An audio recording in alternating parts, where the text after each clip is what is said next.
When I slid the divorce agreement in front of Jason, he was busy replying to a text from Lily. Without even lifting his head, he signed his name.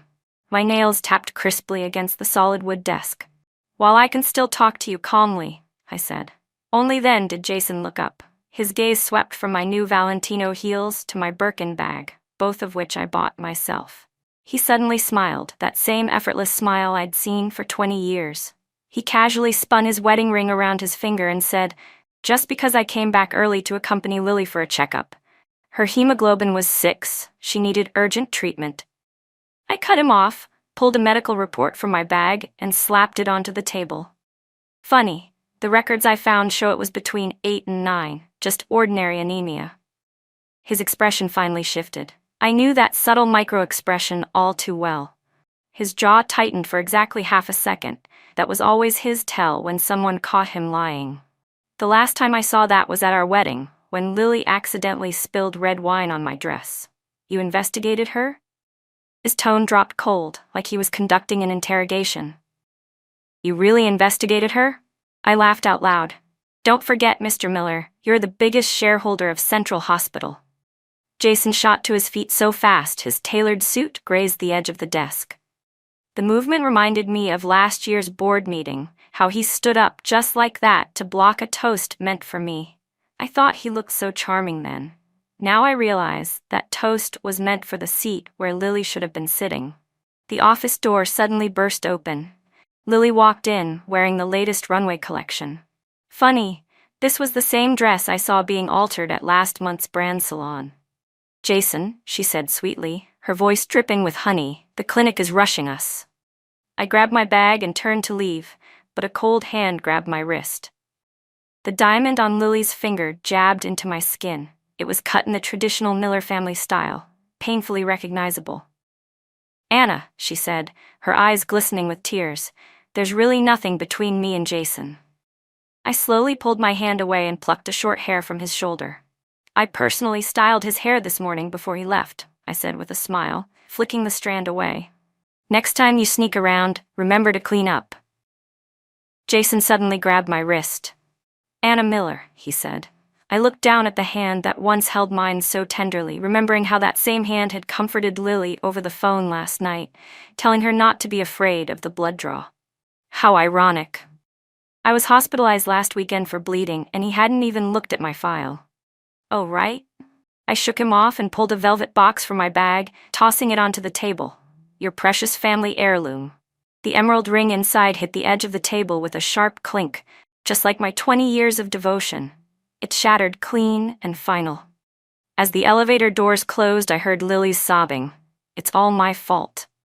Through the narrowing gap, I saw Jason bending down to pick up the ring. There was a faint coffee stain on the back of his suit, left from the last cup I ever made for him. My phone buzzed inside my bag. It was a call from interrogation. I unlocked it, opened the window, and tossed the phone out.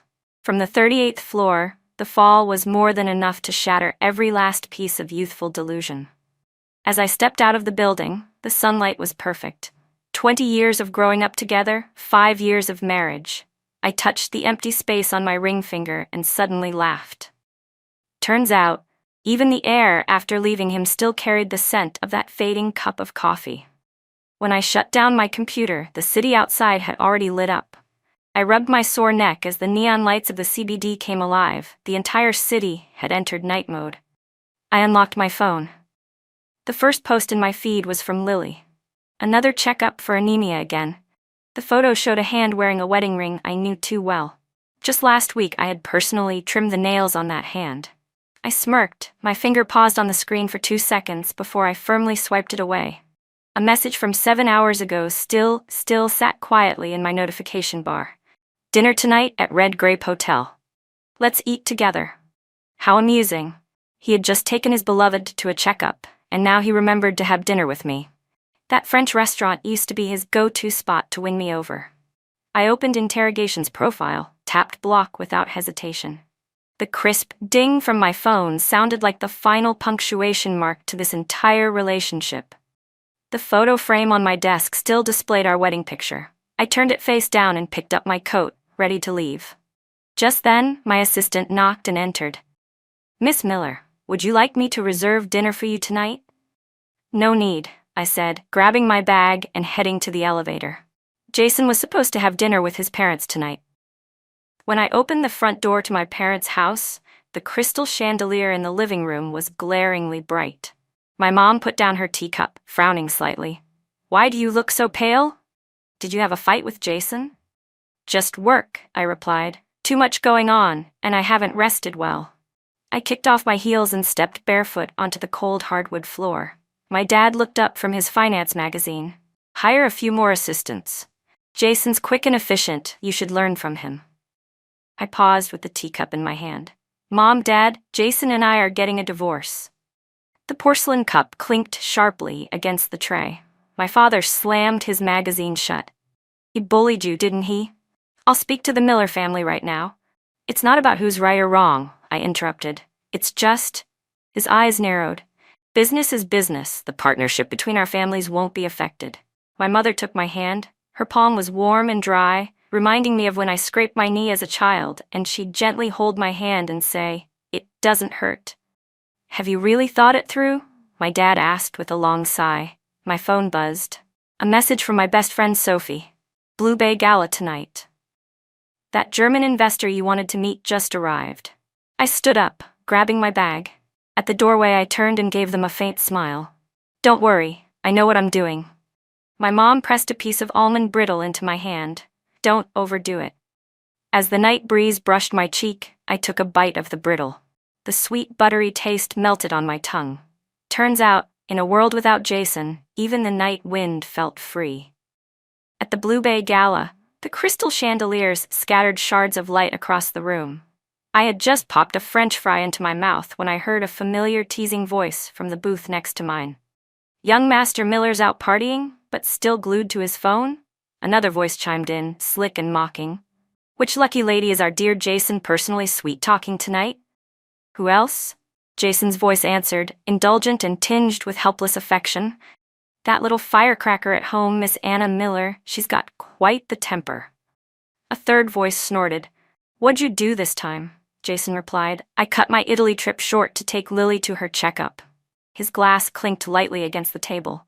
Her hemoglobin was down to 6. Oh, please. The man dragged his words sarcastically. If you ask me, Lily would make the better wife, gentle, considerate. I picked up my champagne and turned to leave. My heels clicked crisply against the marble floor. Anna. Sophie rushed over. The German investor is waiting for you in the VIP lounge. The chandeliers above cast shifting lights onto the champagne glass in my hand. I had just taken a sip when I heard an exaggerated gasp behind me. Oh my God, I'm so sorry. Lily stood there, having spilled red wine straight onto my Valentino evening gown. The deep red spread quickly across the silver-gray silk. She covered her mouth in panic, her eyes welling up with tears in an instant. Sophie stepped in swiftly. Miss Lily, Anna is currently meeting a German investor. I really didn't mean to, Lily said suddenly, raising her voice just enough to draw attention. Her tears fell right on cue. Don't rich people like you always carry backup gowns? Just change into another one. I stared coldly at her performance. Red wine trickled down my gown and onto my Jimmy Choos. Miss Lily, I said calmly, first of all, having a backup dress is my personal habit, not an obligation. Second, is this how you rich people bully others? She cut me off, her voice trembling. So I accidentally spilled a little wine and you're going to be this aggressive? She glanced around, successfully drawing even more attention. I know I can't compare to wealthy heiresses like you. I let out a small laugh and raised a hand to stop her. First of all, that wasn't a little wine. That was a direct hit. I pointed toward the German investor who was already making his way to the exit. That's the investor the Miller Group has been expecting for 3 months, the third party said flatly. Anna. Jason suddenly appeared behind Lily, his brow tightly furrowed. Lily immediately shrank behind him as if she'd just found her protector. Sniffling, she said, Jason. I just wanted to say hi to Anna. I didn't mean to. My hand cramped all of a sudden. Sophie scoffed coldly. And it just happened to spill on Anna's dress? What a coincidence. Jason's eyes paused briefly on the ruined gown I was wearing. Then, unbelievably, he turned to me and said, Anna Miller, that's enough. Lily already apologized. I slowly pulled a wipe from my clutch and began cleaning the red wine from my fingers. Mr. Miller, may I ask in what capacity you're speaking to me right now? I lifted my gaze to him. As my ex-husband, or as Miss Lily's spokesperson? A few restrained gasps sounded around us. Lily's face went instantly pale. Jason's pupils shrank. I snapped my fingers toward a staff member. Could you show me to the changing room, please? Before I left, I turned to Lily with a slight smile. Oh right, didn't you just say us rich people like to bully others? I took out my phone. Then why don't we let everyone take a look at the security footage and see who's bullying whom? Lily's expression froze on the spot. I turned with elegance, leaving behind a stir of whispers and surprise. Red wine was still dripping from my gown, but my steps didn't falter in the slightest. I didn't do it on purpose, Lily murmured, head lowered, her voice barely audible. We're all friends. It's not that big of a deal. Sophie laughed aloud. Not a big deal? Anna's been working with this German investor for 3 months.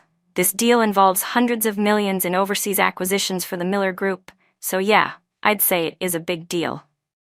Jason suddenly grabbed my wrist. I noticed the slight crease in his brow and a flash of panic in his eyes. I know class personally. I can help you reschedule. I shook his hand off and let out a cold laugh. And, what's your so-called friendship worth, Mr. Miller? How about this? Sign a $100 million personal guarantee agreement right now. He softened his tone and moved closer. The investor didn't storm off. We can set another meeting later. My gaze shifted to Lily. Don't drag innocent people into our issues, I nearly laughed. What is this investor your family's servant now? Ready at your beck and call? My eyes swept past Lily's reddened eyes.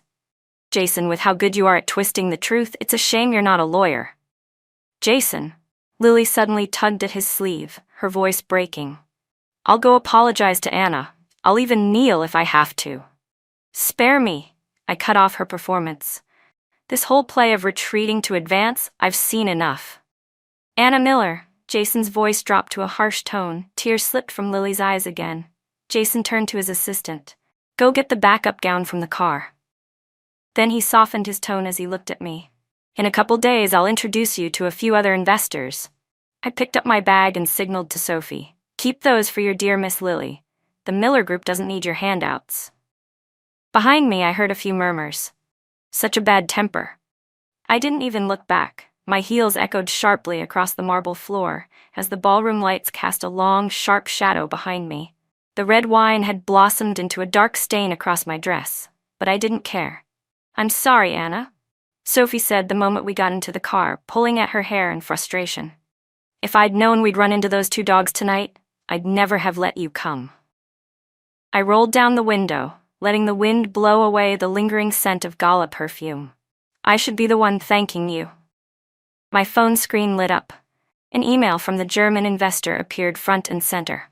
Class confirmed, meeting rescheduled for 10 a.m. tomorrow. Sophie whipped her head around. It's on? It's on. I locked my screen calmly. We didn't do anything wrong. Why should we pay for someone else's stupidity? As the car crossed the river bridge, I spoke up quietly. This morning, I told Jason I wanted a divorce. Sophie's fingers tensed on the steering wheel. Anna, he's not worth it. She began, but hesitated. To be honest, no one in our circle believes it. Believes what? Sophie asked. I don't believe Anna Miller would actually leave Jason, she said with a sarcastic salute. My reflection overlapped with the city's neon outside the car window. Suddenly, memories from a winter when I was 15 came rushing back. I had been cornered in an alley by 3 thugs. Jason came charging in, throwing a brick without hesitation. Blood streamed down his forehead from a gash, but he still smiled and said, "Just marry me someday." The snow was heavy that day. I helped him walk home, our tracks in the snow trailing behind us like rubies. The palms of our clasped hands were so hot, it scared me. The scar on his temple never faded. I secretly drew 27 hearts for him in my diary. Everyone believed I'd never be able to leave him. My mom believed it. Even I believed it for so many years. Sophie suddenly braked as a pair of high schoolers dashed hand in hand across the zebra crossing. The girl's ponytail swayed as they ran. The boy's backpack was half unzipped. Look, I said, pointing at them. Don't they look like us back when he used to sneak over the school wall to bring me breakfast? The streetlights flickered, catching the redness in Sophie's eyes. I patted the back of her hand. It's okay. Being inseparable, that was a childhood thing. I opened my photo gallery and started deleting every single picture of me and Jason. One by one. I'm heading somewhere now, a place where he doesn't exist. The sound of the delete key was barely audible, as soft as the blood-slick whisper of Jason's voice in my ear when he once said, "My little princess, don't ever grow up." I really thought I could be Jason's little princess forever, until 6 months ago, when his first love, Lily, suddenly returned from abroad. The first time I met her was on Jason's birthday. I had reserved an entire floor of the Red Grape Hotel. The ground was covered with roses. Even the band was playing his favorite serenade. I was adjusting my pearl earrings in the mirror when the elevator doors opened behind me. Reflected in the glass, Jason had his arm around a woman in a white dress. "Jason," she said softly, her head lowered, her voice so delicate it gave me chills. "Do you think Anna will be upset that you brought me along on your date?" "It's fine," Jason replied casually, brushing a lock of hair from her face. "She's not that petty." When I turned around, one of my earrings swung painfully against my cheek. She already knew her presence would upset me. Yet she came anyway. I ignored Jason completely and stared straight at Lily. "Miss Lily, you seem to enjoy involving yourself in other people's marriages." She recoiled like a frightened rabbit. I didn't." Jason frowned and called over a server. "Please escort Miss Lily home." Then, turning to me, he wore a completely different expression. "Was that really necessary?" He looked at me like I was being unreasonable. "Her family's all overseas. She just got back, everything's unfamiliar to her. What are you even mad about?" "I don't like her," I said, eyes fixed on the descending elevator numbers. "She's just pitiful," Jason softened his tone. "Her whole family immigrated. She just got back and doesn't know how anything works here. My grandma asked me to take care of her. Once she's adjusted, I won't bother with her anymore." I let out a cold laugh. For the past 6 months, Lily had been a walking disaster. On movie nights, she fainted from low blood sugar. At our candlelit dinner, her pipes burst at home. On our wedding anniversary, she claimed someone was stalking her and called the cops. Every time, Jason would drop everything and leave me. And every time he came back, he'd say it was nothing, just helping out. "What are you jealous about?" "I don't like her anymore." That was Jason's go-to excuse. Everyone told me to be understanding. "She's had it so hard. It's just a little help." Even my best friend said, "Jason treats you well. Don't sweat the small stuff." But I couldn't get past it. I couldn't make peace with it. I'd thrown tantrums, smashed the watch he gave me, torn up the postcards Lily sent him. The worst time, I shattered our wedding photo and threw it at him, and told him I wanted a divorce. And then I would toss and turn in the middle of the night, staring at my phone, waiting for a message from him. In the end, I'd always be the one to give in first, texting him something like, "My stomach hurts," just to get him to show up with some congee. I couldn't let go. I couldn't let go of the boy who shielded me from a blade when we were 15. I couldn't let go of Jason, who knelt in the snow at 20, proposing with trembling hands. Even as recently as last month, I still foolishly believed we could go back to how we used to be. After yet another argument over Lily, Jason did something rare. He booked us a trip for 2 to Italy. At the Trevi Fountain in Rome, he kissed me and said he truly wanted to make it up to me this time. I'd touched my still flat belly that night, planning to tell him over dinner that I was pregnant. But the next morning, Lily called. "Jason, my head feels so dizzy." Her voice on the phone was weak. Just perfectly weak enough. I watched Jason's jaw tense immediately, a reaction I knew too well. The pregnancy test slipped from my fingers and clattered to the floor. "It's just low blood sugar. Can't she call an ambulance?" I heard my voice shaking. Jason was already slipping into his coat, not even pausing. "She's alone back home." "And what about me?" I grabbed a pillow and threw it at him. "I'm alone in a foreign country. Does that make me any safer?" He didn't even glance back as he left. The hotel door shut behind him with a dull thud. I stumbled after him and barely made it into the hallway when I was dragged to the ground by a thief snatching my bag.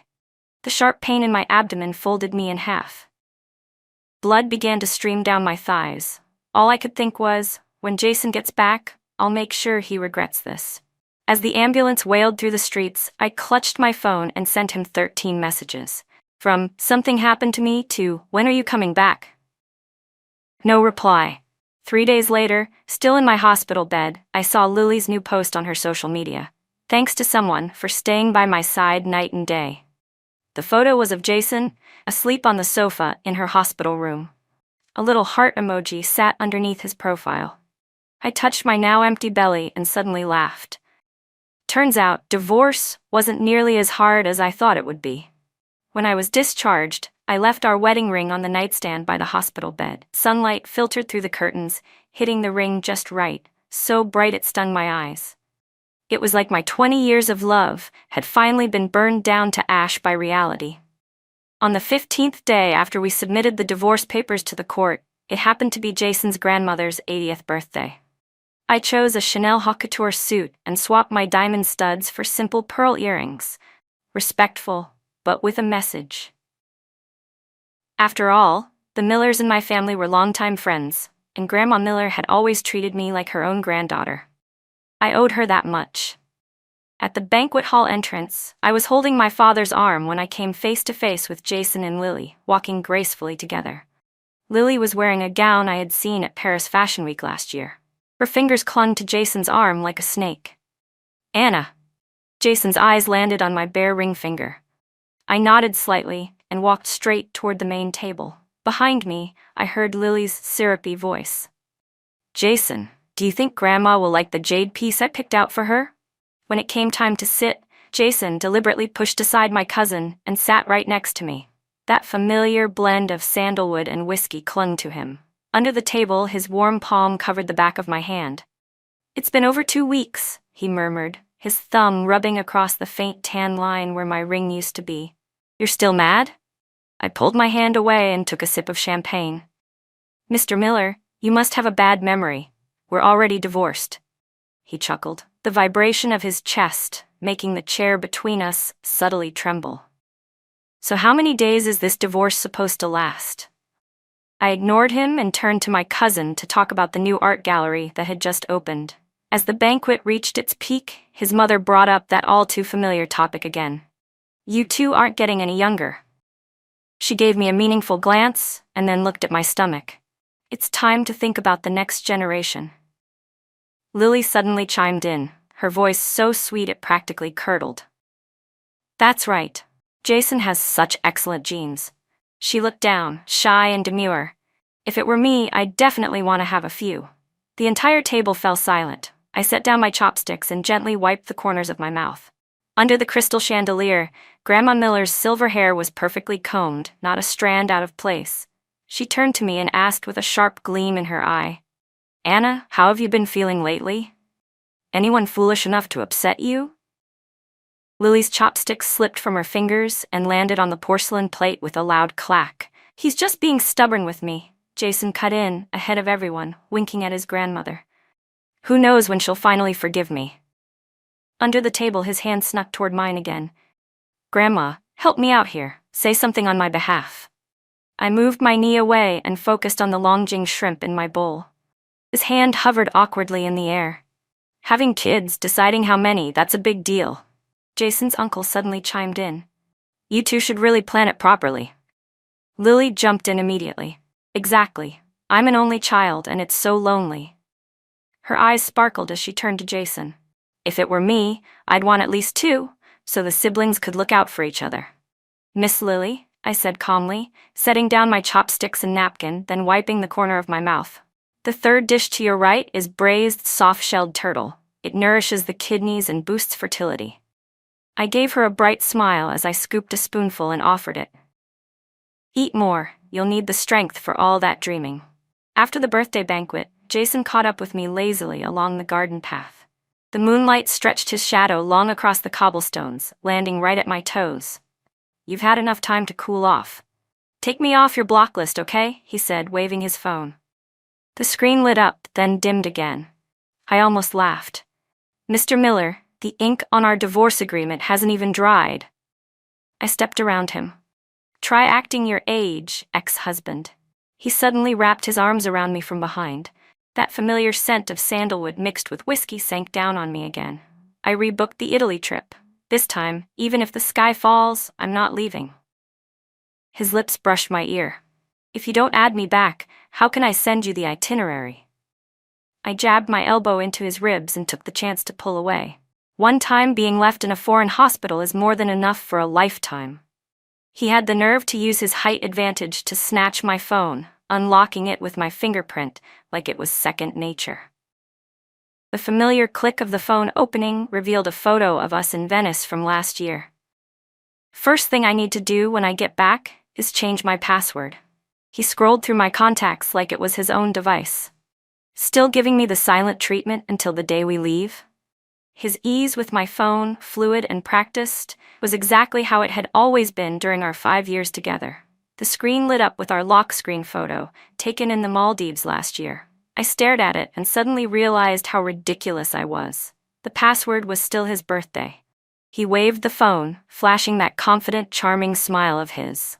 What, are we really going to stay in a Cold War until vacation day? Vacation? I snatched my phone back. Have you forgotten what we are now, Mr. Miller? Even riding the same elevator's awkward. He suddenly leaned in, his breath hot at my ear. Do you really want a divorce, Mrs. Miller? I took a half step back, my heels crunching against the moonlit cobblestones. Did you think I was joking? So eager to get divorced?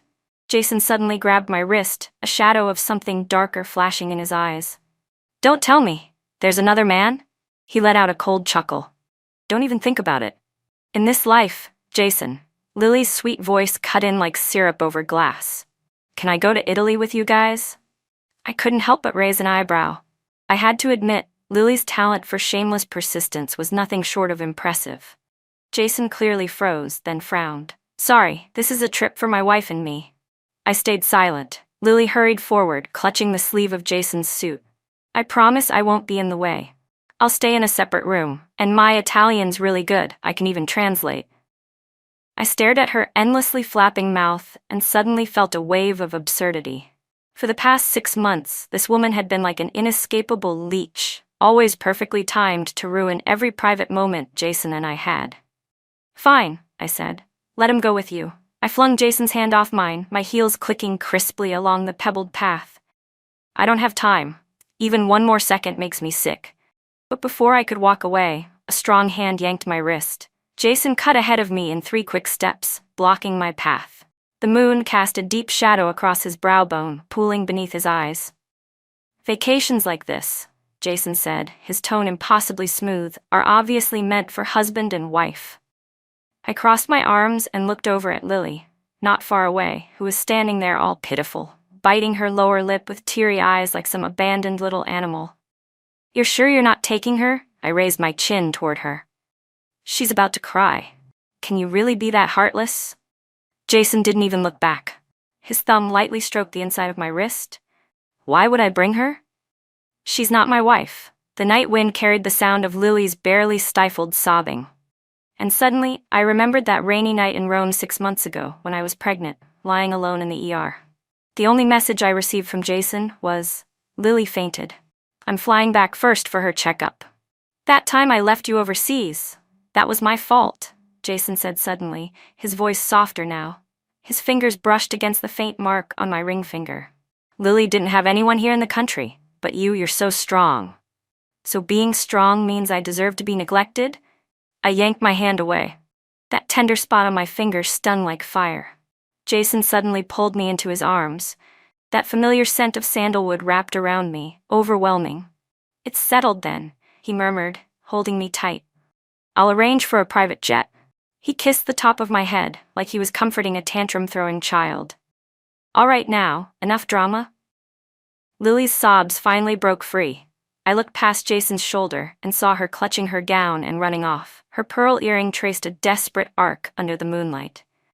Just then, Jason's phone buzzed. He kept one arm around me while pulling out his phone with the other. As the screen lit up, I clearly saw the lock screen message. Jason, my heart hurts so much. From Lily. He glanced down at the message and even furrowed his brows for a second. His thumb hovered over the screen, hesitating, as if unsure whether or not to respond. I let out a cold laugh and pulled away from his arms. Jason probably thought my anger had cooled. Probably thought this divorce would go the same way as all our past fights, like before, when just a little softness from him would bring me right back. But this time was different. When he saw the indifference in my face, he reached out and gently ruffled my hair, his voice tender, nearly coaxing. "When you've calmed down, just move back home, okay?" He murmured near my ear, his breath warm against my neck, like some familiar old enchantment. "I haven't touched any of your things. Even your favorite tea set is still in its place." His tone dripped with that same old confidence, like he was so sure I'd cave eventually. 2 weeks passed quickly. And in those 2 weeks, Jason acted like the divorce had never happened. He kept texting me as usual. "I've rescheduled our Italy trip. Got us a room at that castle hotel you love. Passed your favorite dessert shop today. They've got a new chestnut mousse. It's getting cold. I had the housekeeper bring your camel coat from the closet." At first, I would still reply coldly, "We're divorced. I'm not going on vacation with you." But he didn't stop, as if he thought I was just throwing a tantrum. The next day, he'd text me again. His tone was always casual, as if we had never separated. Eventually, I stopped replying altogether. But he didn't give up. If I didn't respond, he'd keep sending messages, sometimes even dropping a voice message in the middle of the night. His voice would come through low and raspy, with a hint of amusement. "What, I'm not even worth a little now, ex-husband?" I was so fed up, I'd occasionally reply with a vague or okay, but that only made him worse. The next day, he had a bouquet of white roses delivered straight to my office. The card read in dramatic cursive, "Works too." I was so furious, I threw the whole bouquet into the trash. The day the divorce certificate finally came through, I went back to my parents' house. At the dinner table, my dad ladled a bowl of soup for me and said in a calm voice, "Don't make things too stiff with the Millers." My hand froze around the spoon. My mom sighed quietly. "There's just too much business entanglement between the families." "Your dad's not blaming you," my mom said gently. "It's just, he understands." I lowered my head, stirring the soup with my spoon. "I won't let our family be caught in the middle." There was a brief silence before I suddenly asked, "Mom, Dad, do you think I've been too impulsive?" Bang! My dad suddenly slammed his hand on the table, rattling the bowls and plates. "How have you been impulsive?" he demanded, his brow tightly furrowed. "We're not blind or deaf. That boy from the Miller family and that girl Lily, something's clearly going on. We could see it even at Grandma Miller's birthday banquet." My mom put down her chopsticks and gently held my hand. "So what if you divorced him?" she said firmly. "If Jason really cared, he wouldn't have let you suffer like that." My nose stung, and I quickly lowered my head to sip my soup. "You're already divorced," my mom added, her voice firm, "and my daughter deserves better." She placed her teacup down with finality. "Aunt Linda's nephew just got back from overseas. He's young, already an executive at an investment bank. You two should meet next week."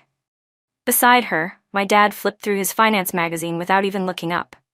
"Also, your Uncle Lee's son just launched a startup. It's almost ready to go public."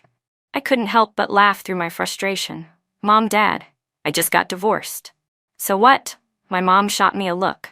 "Don't tell me you're still waiting for that Jason to come around?" I had no reply.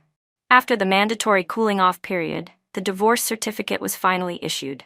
I sent it to Jason via express courier. At the same time, my mom's close friend, Aunt Linda, introduced me to a promising young man, Ethan Gu, the CTO of a multinational tech company. He was refined, well-spoken, and clearly brilliant. Aunt Linda was doing everything she could to matchmake us. Coincidentally, Ethan had a business trip to Switzerland the following week. "Anna should go with him," Aunt Linda had said. "It'll be good for her to relax a little and they can get to know each other better." I hesitated, but in the end, I didn't say no. After rearranging things at work, I packed my bags and flew to Switzerland with Ethan. At the same time, my parents also left for a vacation in Sonia, under the pretense of relieving stress. Switzerland's snowy landscape was breathtaking. Ethan was thoughtful and gentlemanly, and the trip was peaceful and well-planned. On the evening of the third day, we were having dinner at a mountaintop restaurant when my phone suddenly rang. It was my best friend, Sophie. "Anna, something happened." Sophie's voice was tight with urgency. "Jason showed up at your company, made a whole scene." My fork clattered onto the plate. What? Sophie's words came fast. Apparently, for the past few weeks, he's been telling everyone he was going to take you to Italy. Then you blocked him, and he couldn't reach you. He thought you were still mad, but... She paused. Her tone shifted to something more strained. He actually went to Italy with Lily. You blocked both of them, so you didn't see any of her posts. But Anna, I saw her social media during those days. 9 photo collages every single day, every single one with Jason in it. Anyone who didn't know would have thought he was her husband. I gripped my phone, my fingertips turning cold, but my heart felt strangely calm. Let her post whatever she wants, I said quietly. It has nothing to do with me anymore. Sophie let out a sigh. That's the thing. Jason only panicked after he received the divorce certificate you sent. Turns out he really thought I was just being dramatic. Just sulking. It wasn't until that black and white document landed in his hands that he realized I was serious this time. He went crazy trying to find me. But my parents stood firm. Even when he showed up at our house in person, they refused to let him in. He ran to every coffee shop I frequented, every gym I'd been to, even the yoga studio I used to visit. But all he got were shrugs. No idea where she went. Until one of his clients, who happened to be on a business trip in Switzerland, spotted me. Sophie's voice grew more complicated.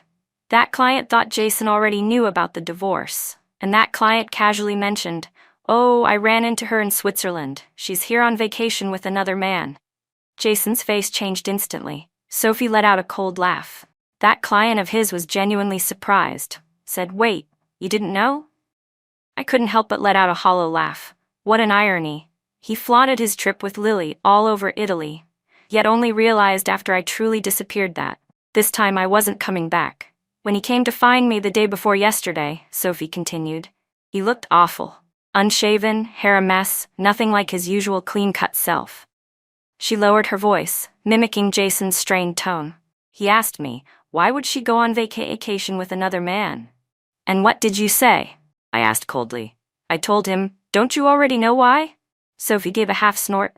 He had the nerve to take Lily to Italy. That girl posted 9 photo collages every single day, all lovey-dovey with him. And now he thinks you're not allowed to go to Switzerland with someone else? There was a pause on the other end of the line. Then Sophie added, more quietly, "But he said he went to Italy on business. That he didn't go with Lily. She followed him there on her own." She hesitated for a beat. Honestly, he didn't sound like he was lying. My fingers tightened slightly around the phone. "So?" I asked calmly. "What difference does it make now?" "I think he's coming to find you," Sophie sighed. "No, he's already on his way." Before I could respond, I heard commotion through the phone, followed by Sophie's hushed voice.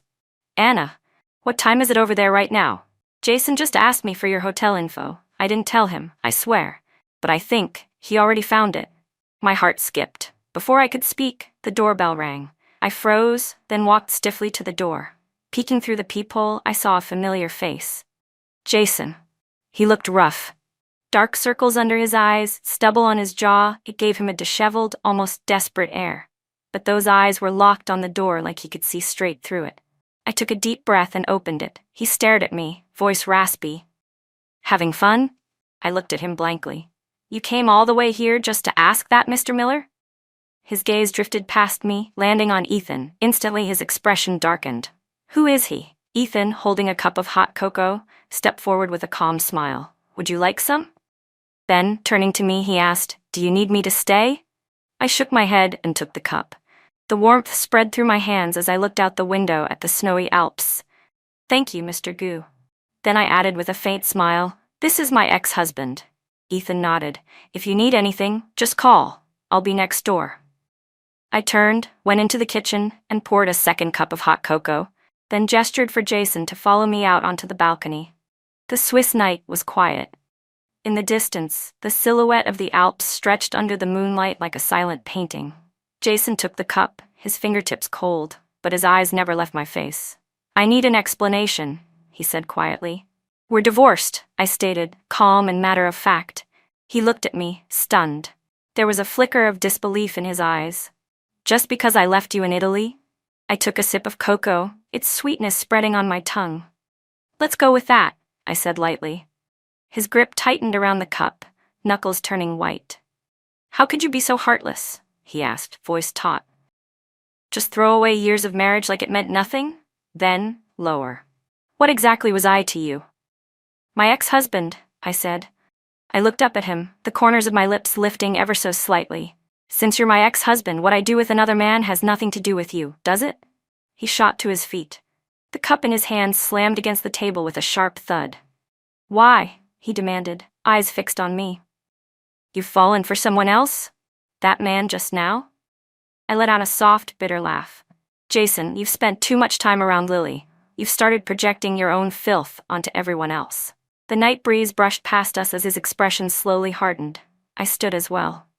"When you were parading Lily around in public, did you ever stop to ask yourself what you were turning me into?" I looked him in the eye. "And now you show up asking questions? Don't you think it's a little late for that?" I turned, about to head back inside, but he suddenly grabbed my arm. The force nearly threw me off balance. 20 years of childhood together, 5 years of marriage. His voice was hoarse, unrecognizable. His eyes were bloodshot. "All because I left you in Italy. You want a divorce?" His fingers clamped tightly around my wrist, like if he let go, I'd disappear for good. "What am I to you?" he asked through clenched teeth, every word dragged out as if it were being torn from his chest. "Am I just someone you can toss away when it's convenient, call back whenever you want?" His voice trembled now. "Do you even have a heart? Do you have any idea how much I was looking forward to that trip to Italy?" His breathing turned ragged. "Do you know how much I planned for it?" His eyes glistened, like a child both furious and wounded. "I thought, after we made up, we'd try for a baby. Finally settle down and live like a real couple again." He laughed, self-mocking. "I even started designing the nursery." His eyes were so red, so raw, as he stared at me like he wanted to memorize my face, carve it into his bones. "I was such an idiot, planning out our whole future," he whispered. "And you, had you already decided to leave me? Was playing me part of the fun?" His voice cracked, and behind his gaze swirled a storm of hurt and barely restrained fury. I looked at him quietly, saying nothing. The morning sunlight hit his face, illuminating every detail: furrowed brows, bloodshot eyes, trembling lips. That once impenetrable, ever-confident face now looked nothing but broken and lost. I turned around and gently set the now cold cocoa back on the table. The ceramic cup met the glass surface with a soft clink. "Jason," I said with my back to him, voice low, "do you know why I stayed in Italy for a whole week after you left me there?" He froze. The air around us went still. Even our breathing became painfully loud. I turned to face him and saw the color drain from his face. "I was pregnant," I said quietly, "and on the Spanish steps I was mugged. I lost the baby." His pupils contracted sharply. He stood frozen, as if nailed to the floor, unable to speak or move. "I had to go through surgery alone," I continued. "The nurse asked me if I had any family she should call. Do you know how desperate I felt at that moment?" His lips trembled, but no words came out. Outside the window, the Alps stood tall and silent beneath the moonlight, bearing witness to this long-overdue reckoning. I gazed out at the snowy peaks, watching the moonlight glint off the slopes like a cold, relentless glow. "I don't know when it started," I said softly, "but the boy who used to run only toward me, his eyes started seeing someone else." Jason stood frozen in place, his breathing shallow and shaky. "You left me alone in a movie theater because Lily got sick. When both she and I needed you, you chose to be with her." I let out a quiet laugh. "You used to freak out if I so much as caught a cold." His fingers dug deep into his palms, knuckles turning white. From his throat came a hoarse voice, choked with emotion. Anna, I cut him off, my tone unnervingly calm. "That moment you left me in Italy without looking back." I let go. His pupils shrank sharply, like he'd been hit square in the chest. He staggered a little, staring at me, disoriented. "So, after you came back from Italy, you were already planning to divorce me?" he asked, stunned, disbelief swirling in his eyes. I nodded slowly. "Yes." "You didn't even notice," I added with a faint smile. "I'd already moved everything back to my parents' house." His expression went completely blank, like the realization knocked the air out of him. No way," he murmured. I remember your clothes were still in the closet." Those were just a few old pieces I left behind on purpose, I said, meeting his eyes. I wanted to see how long it would take for you to notice. His face drained of color, inch by inch, as if he was finally beginning to understand. That day, he began, his voice cracked and broken, the day you came back from Italy. You were at the hospital with Lily, I finished for him, my lips curling into a bitter, almost amused smile. Even though you knew I never liked her. Jason suddenly lunged forward, grabbing my wrist again, his grip harsh and desperate. No, he said, voice trembling with panic. I never liked Lily. Anna, I was wrong. I didn't know what was going to happen that day. I looked at his tear-reddened eyes. The same eyes that once made my heart skip, now only held pain. Not every wound deserves forgiveness, I said quietly. I turned and pushed open the glass door to the balcony. Just like not every love lasts to the end. Ethan was standing inside, holding my coat. His gaze met mine, quiet, calm, steady. I walked toward him. Behind me, Jason's voice called out, raw and broken. Anna, but I didn't look back. The mountain wind swept in, carrying the cold of the snow-covered peaks with it. And just like that, everything between Jason and me was truly over. Later, Sophie told me that Jason sat in the hotel lobby in Switzerland all night. He didn't leave until the sun came up. As for me and Ethan, we continued our journey. We strolled through quaint towns beneath the snow-capped mountains, drank hot chocolate in cozy cafes, and watched the morning mist drift over the frozen lakes. Life finally returned to where it was meant to be. Peaceful, free. No more waiting, no more disappointment.